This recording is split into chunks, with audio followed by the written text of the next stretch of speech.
Memang batu. Secara materi hukum hanyalah orang dan berdua dan punya ikatan batin dalam lembaga perkawinan. Tapi ingatlah bahwa satu unit rumah tangga adalah bagian dari masyarakat. Masyarakat yang mengandung tatanan norma untuk dipatuhi ditaati. Dan nikah anak daro jemar pulai dan kawin kedua kaum masing-masing.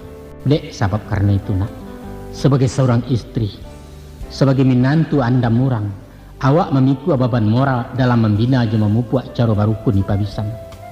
Pandai-pandai bertanam budi nak, elok-elok menjalin baso tahu magak-magiahkan.